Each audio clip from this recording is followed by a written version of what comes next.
guys, bertemu lagi bersama aku, Suster Nuy. Apa kabar kalian semua? Semoga pada baik-baik saja ya.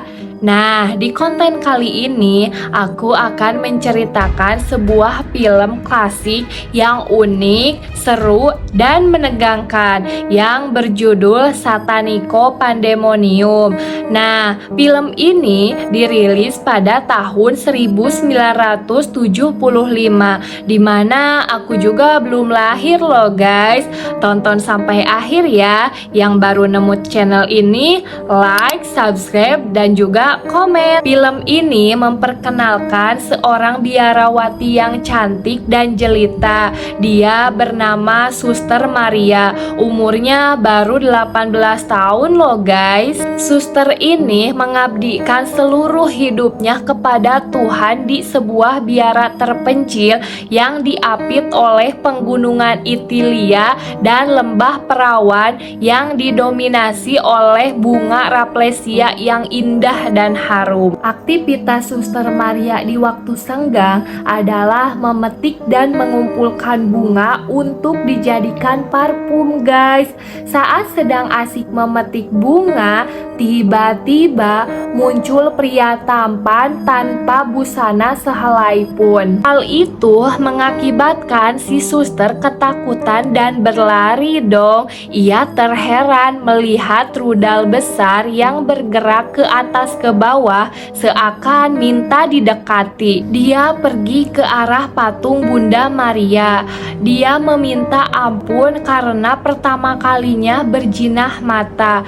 Saat sedang berdoa, dia dikagetkan dengan kedatangan seorang lelaki yang sedang mengembala domba. Namanya Marcelo. Dia pengembala di biara tersebut. Dia diajak untuk melihat anak domba yang baru dilahirkan.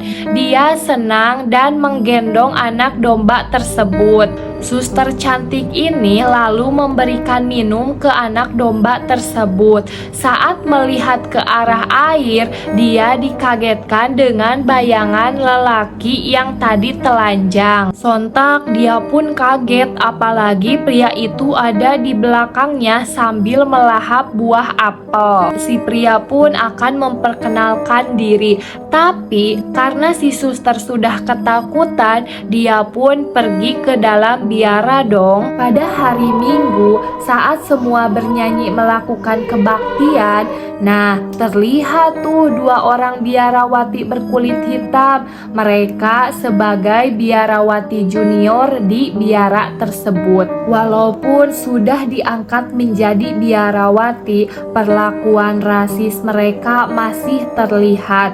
Apalagi ketika perjamuan makan, biarawati senior memperlakukan mereka layaknya sebagai budak. Masalah kembali datang loh. Suster Maria melihat pria pemakan apel berada di jendela, tapi anehnya pria tersebut kembali menghilang. Si Suster Maria makin ketakutan. Dalam ketakutannya, Suster Maria masih menghibur suster berkulit hitam yang diperlakukan rasis oleh seniornya. Lihat salah satu suster berkulit hitam sedang meratapi hidupnya dengan berdoa. Dia merasa bahwa hidup di gereja sama saja dengan hidup di luar karena perlakuan rasis tersebut. Saat sedang berdoa di kamarnya, dia teringat pria pemakan apel tersebut dan merasa bersalah karena telah melihat rudal besar si pria. Nah, dia pun melakukan penebusan dosa dengan mencabuk dirinya sendiri loh guys. Saat sedang mengerang kesakitan, muncullah dua biarawati hitam. Dia diperintah oleh kepala biarawati untuk mengobati sapi milik Sophia. Suster Maria dikenal punya kemampuan untuk mengobati hewan loh guys. Saat akan mengobati, dia menyuruh para suster untuk keluar karena dia ingin fokus mengobatinya. Saking lelahnya mengobati sapi, Suster Maria sampai ketiduran. Nah, saat ketiduran itulah si pria datang. Dia melempar apel yang sedang dimakan ke arah Suster Maria. Suster Maria terbangun dan dia dibuat ketakutan karena melihat apel tergeletak di lantai. Dalam ketakutannya, dia segera pergi ke kamarnya. Saat akan mengganti baju, Suster Maria tidak menyadari bahwa ada rekannya di belakangnya. Dia pun menutup kembali auratnya. Dia bertanya kepada rekannya, "Ada keperluan apa kamu kemari?" Bak modal dina calana, Suster Maria kaget mendengar pengakuan temannya itu. Dia mengatakan bahwa dia sangat mencintai Suster Maria. Mendengar hal itu, Suster Maria coba menyadarkan temannya, tapi temannya tidak bisa menahan syahwatnya. Dia langsung mencumbu paksa Suster Maria, sampai-sampai Suster Maria tidak berdaya dibuatnya loh. Sentuhan demi sentuhan membuat Suster Maria mabuk kepayang karena dia baru merasakan kenikmatan yang luar biasa itu. Saat dia mulai mendesah, dia baru sadar tuh bahwa bukan temannya yang menikmati tubuh mulusnya, tapi yang menikmatinya adalah pria yang berudal besar itu. Pria berudal besar itu namanya Lucifer atau iblis yang menyerupai manusia.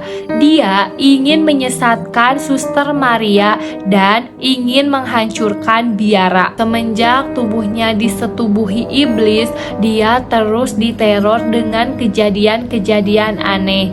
Kejadian aneh kali ini, dia melihat foto Uskup Agung berubah menjadi foto iblis yang sangat mengerikan. Seminggu berlalu, kejiwaan Suster Maria mulai terganggu. Setelah sukses menidurinya, kini iblis itu sukses menyesatkan jiwanya. Pada hari itu, terlihat Marcelo sedang mengembala kambing.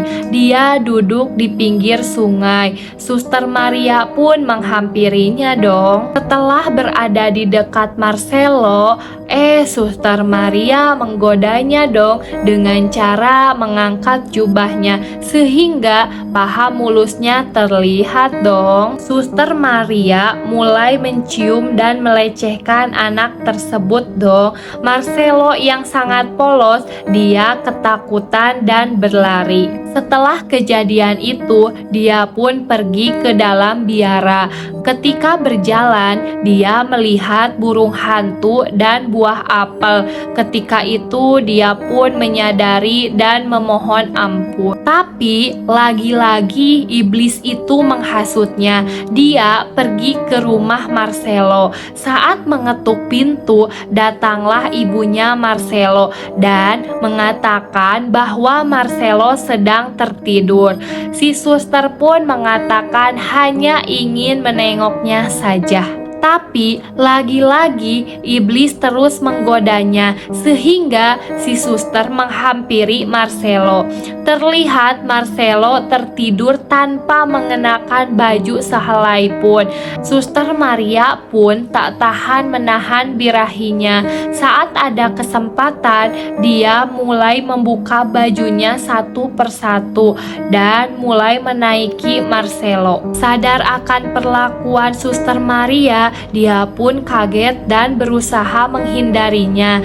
Tak terima dengan perlakuan seperti itu, dia pun gelap mata. Suster Maria mengambil pisau dan menusukkannya sampai si Marcelo tewas. Setelah tewas, Suster Maria baru menyadari bahwa yang dia bunuh bukan Marcelo, melainkan ibunya.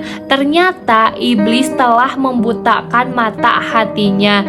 Dia panik dan membakar semua isi rumah dan meninggalkan rumah tersebut. Besoknya dia didatangi oleh dua biarawati. Mereka bercerita bahwa rumah Marcelo kebakaran dan menewaskan Marcelo dan ibunya. Suster Maria bersikap tenang agar tidak dicurigai. Dia pura-pura sedih atas kematian Marcelo dan ibunya. Suster Maria bergegas pergi dengan alasan akan mendoakan kematian mereka. Setelah di kamar mayat, Suster Maria memeriksa tangan Marcelo karena kalungnya tertinggal. Ternyata benar, kalungnya ada. Dengan susah payah, Suster Maria mengambil kalungnya. Namun, aksinya diketahui oleh kepala biarawati yang sedang mengintip di balik pintu. Ternyata kepala biarawati sudah curiga sejak lama atas gerak-gerik Suster Maria. Kepala biara sangat marah setelah tahu perilaku keji yang dilakukannya. Namun bukannya merasa bersalah, dia malah menyebut dia tidak pantas menyembah Tuhan dengan menyebut bahwa kedudukannya lebih tinggi. Kepala biara sangat marah ketika mengetahui biarawati kesayangannya tersesat sangat jauh. Kepala biara langsung memohon kepada Tuhannya agar Suster Maria kembali ke jalan yang benar. Sempat menyesali perbuatannya, namun lagi-lagi iblis datang menghasutnya. Suster Maria kaget karena tiba-tiba ada tali di tangannya. Bisikan iblis itu menyuruhnya untuk melenyapkan kepala biarawati agar dia menjadi kepala biara yang baru. Dengan sadisnya, akhirnya Suster Maria mencekik kepala biara sampai meninggal. Untuk menghilangkan jejak, Suster Maria menyeret mayatnya ke kamar mayat dan menyatukan mayatnya dengan yang lain agar tidak dicurigai oleh orang lain. Besoknya, Suster Maria ikut menguburkan jenazah Marcelo dan ibunya. Tiba-tiba kejadian mengerikan terjadi. Dia melihat tangan kawannya menjadi gosong. Suster Maria pun ketakutan dan berlari. Dia terus berlari sampai-sampai dia terjatuh ke kubangan lumpur. Dia mulai menyadari dan memohon ampun atas semua kejahatannya. Dia merasa putus asa atas apapun yang terjadi kepadanya. Di akhir cerita, dia memohon ampun dan mengasingkan diri di gua. Setelah 4 hari meratapi dosa-dosanya, pada hari kelima, iblis itu datang kembali dan menggodanya untuk pergi ke biara. Awalnya Suster Maria menolaknya, tapi iblis mengancam akan mempengaruhi semua biarawati agar menghukum Suster Maria atas semua kejahatannya dan membakarnya hidup-hidup di depan biara. Suster Maria teriak dan menyerah. Dia kemudian diangkat menjadi kepala biara setelah iblis mempengaruhi semua biarawati. Namun yang bikin merinding adalah peraturan biara ditulis langsung oleh iblis. Salah satu peraturannya, hari kebaktian diisi dengan bernyanyi dan berpesta seks sesama jenis. Semua biarawati diwajibkan untuk menanggalkan pakaiannya dan berpesta seks bersamanya. Di akhir cerita, ternyata semua yang terjadi pada Suster Maria hanyalah mimpi, karena pada kenyataannya Suster Maria telah terbaring sakit selama lebih dari 3 bulan dan tamat.